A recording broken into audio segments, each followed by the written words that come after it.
আমি একজন married person, I am not divorced. ঢাকাই সিনেমার মেগাস্টার শাকিব খানের সঙ্গে সম্পর্কের অবস্থান স্পষ্ট করলেন চিত্রনায়িকা শবনম বুবলী। সাফ জানিয়ে দিলেন শাকিব খানের সঙ্গে তার এখনও আনুষ্ঠানিক বিচ্ছেদ বা ডিভোর্স হয়নি, তাই নতুন করে নায়িকার বিয়ের কোনো প্রশ্নই আসে না।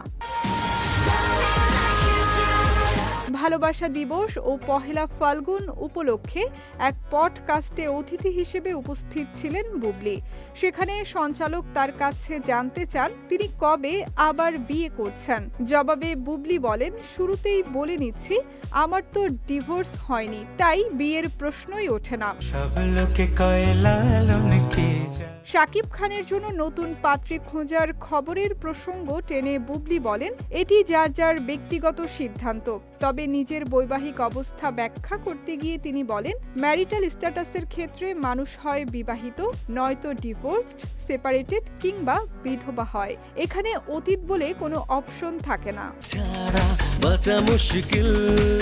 শাকিবের সঙ্গে সম্পর্কের বর্তমান অবস্থা নিয়ে এই নায়িকা জানান, তাদের মধ্যে ভুল বোঝাবুঝি বা অভিমান হতে পারে, আবার তা ঠিকও হয়ে যায়। বুবলী জোর দিয়ে ফের বলেন, আমাদের কখনো ডিভোর্স হয়নি। বিষয়টি নিয়ে অনেকে হয়তো দ্বিধাদ্বন্দ্বে থাকেন, তাই পরিষ্কার করলাম। এই বিশেষ পডকাস্টে বুবলী শুধু শাকিব খানের সঙ্গে তার সংসারের বর্তমান অবস্থাই নয়, নিজের প্রথম প্রেম এবং মিডিয়া পাড়ার বিভিন্ন গুঞ্জন নিয়েও খোলামেলা কথা বলেছেন।